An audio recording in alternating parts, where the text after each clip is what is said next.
Добар ден во неделната емисија на Радио Слободна Европа. Денеска разговараме со Драги Ѓоргиев, директор на Институтот за национална историја и ко-претседавач на Историско-образовната комисија со Бугарија.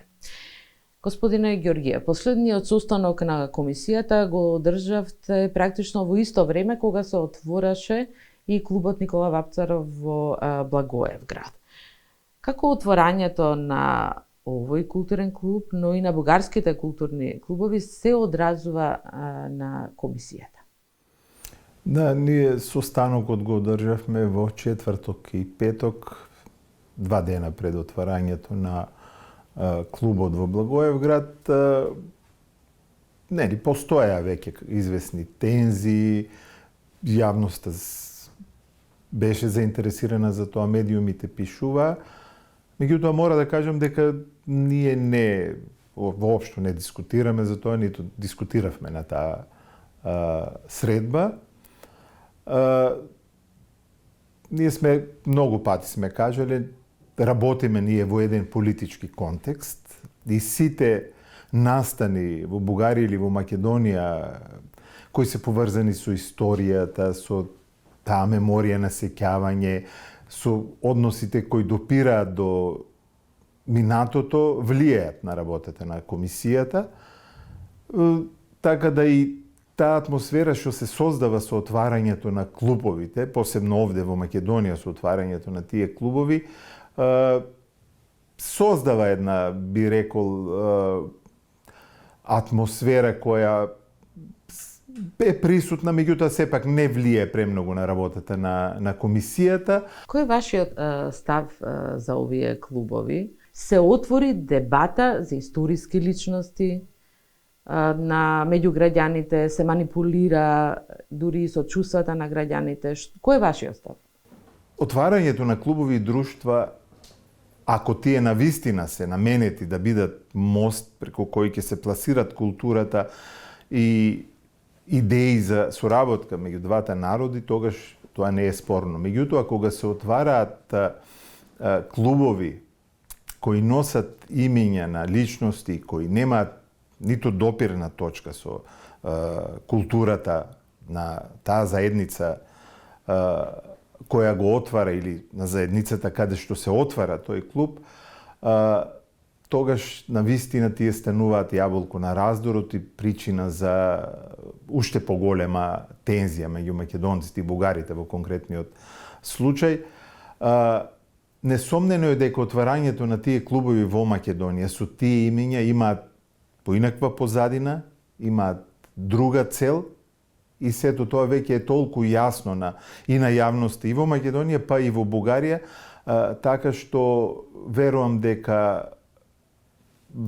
јас мислам дека ќе се прекине со таквата пракса и доколку двете држави сакаат тие клубови да бидат, да придонесат за релаксирање на односите меѓу двете држави, тогаш мислам дека државите треба, политичките елити на двете држави да седнат и да размислат добро на кој начин ќе се менаџират отварањето на тие клубови. Затоа што очигледно е дека отварањето, посебно на клубовите во Бугарија, бугарските клубови во Македонија имаат друга цел, односно да го нарушат уште повеќе, да ги нарушат односите меѓу македонците и бугарите, и тоа очигледно станува збор за некоја смислена политика по мене, која можеби се води во некои други центри и надвори од двете држави. Отворањето пак на клубот Никола Вапцаров во Благоевград во Бугарија беше наречен провокација. Во Македонија некој рекоа дека или го оценија дека е историски настан.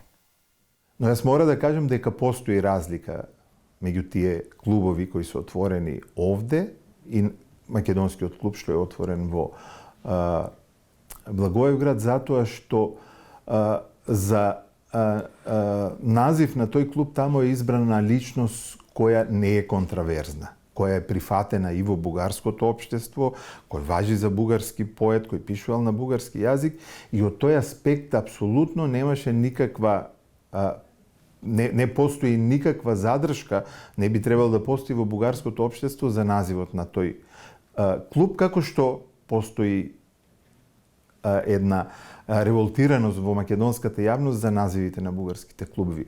Прво, тој аспект е разликата меѓу тие клубови. И како историски чин кога велат, сметаат дека прв пат македонското малцинство во Бугарија покажало дека постои. Цитирам некои од тие коментари. Добро, македонците постојано докажуваат дека постојат во Бугарија со нивната борба да бидат нивното друштво Омо или ден да биде регистрирано во бугарските институции, правосудни институции. На овој начин тие всушност, јас би рекол, тоа беше една кулминација на нивниот револт кон тој игнорантски однос на Бугарија, да ги некако внесе, да ги инкорпорира во самото бугарско општество. Таквиот однос кон македонското малцинство таму е една од причините поради кои во македонското општество има револт кон Бугарија, бидејќи мора да кажам не постои ниту тој реципроцитет кој меѓу двете држави. Овде се отвараат бугарски клубови, никој тоа не го спречува, со исклучок на имињата за кои самите бугари и интелектуалци, бугарски интелектуалци реагираат дека е нонсенс да се отвараат имиња со клубови со такви имиња кои не би поминале можеби ни во Бугарија, не во Македонија. Со исклучок на тоа никаква пречка нема за бугари да се организираат овде. Како член на Советодавната комисија која беше формирана неодамна, која дава мислење за клубовите, според ова што го кажавте, не би дозволиле да се отвори клуб под името Цар Борис или Ванчо Михајлов, како што советувавте дека не треба се отвори клуб со името на бугарскиот цар Фердинанд. Во Бугарија би се отворил клуб со име Цар Фердинанд? Добро, би се отворил, верам, би се отворил. Иако цар Фердинанд е еден од оние кои ја воведе Бугарија во две, би рекол, катастрофи од кои Бугарија излезе поразена, уништена, девастирана. И ако се гледат таквите заслуги на тој владетел бугарски, нели, сите владетели имаат темни и светли страни, но цар Фердинанд придонесе Бугарија да го изгуби сите оние елементи кои после Сан-Стефанска Бугарија 1878 година, на кој се почиваше бугарската доктрина за неизина екзистирање како голема држава на Балканот. Тоа во времето на цар Фердинанд беше уништено. Но не верувам дека бугарите не би отвориле таков клуб во собствената држава. Сигурно. Зошто во Македонија е неприфатливо? За Македонија со балканските војни и со Првата светска војна ги претрпе можеби најголемите, зборувам за Македонија како територија, на која веќе постоеше идеја за некаква формирање за некаква држава. Цар Фердинанд не може да биде нели личност која кај македонците би разбудила некаква поинакви чувства, освен негативни чувства. Колку врз работата на комисијата влијае политичката ситуација во Бугарија, која е, да речеме, нестабилна, со речиси постојани избори, веќе никој не ги брои со привремени влади? Моето чувство е дека има такво влијание. Тој политички контекст во Бугарија несомнено влијае врз работата на комисијата и моето чувство е дека членовите на комисијата од бугарска страна на известен начин ја забавуваат работата на комисијата. Очигледно таа некаква нејасна ситуација политичка во Бугарија, што ќе се случува, формирање на влада и така натаму, влијае на нив да некои работи одат побавно се додека не се избистри ситуацијата во Бугарија, кој ќе ја води политичката влада таму. Така да мислам дека тоа е присутно и се додека не се формира политичка влада таму, една стабилна политичка ситуација, мислам дека тоа ќе биде присутно во работата на комисијата. Што разговаравте на последниот состанок на комисијата во Софија? На последниот состанок, она што веќе неколку состаноци наназад се е на дневен ред, тоа се нивните забелешки за нашите учебници и за усогласување на евентуален текст за чествување на Гоце Делчев. Се договоривте ли околу заедничката прослава на Гоце Делчев и минатата година, кога што се сеќам, подготвувавте и се договаравте, па премиерите тогаш излегоа настрана од вашите разговори и заеднички го одбележаа празникот. Дали сега ќе има некаков документ или некаков договор околу заедничкото чествување?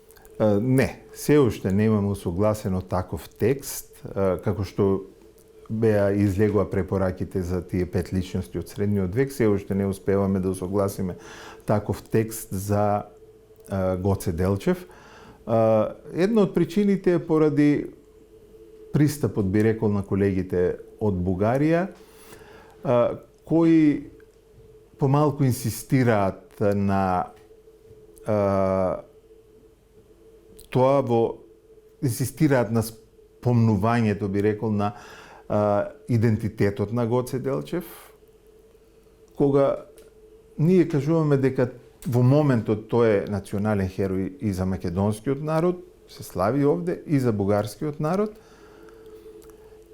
тие се повлекуваат од идејата да се спомне, нели, формулацијата современ македонски народ, современ бугарски народ. Настојуваат да се напише двете општества, наследниците на Гоце Делчев и така натаму. И тука некаде доаѓа до тие недоразбирања, односно не исти идеи за тоа како треба да се представи, да се усогласи тој текст.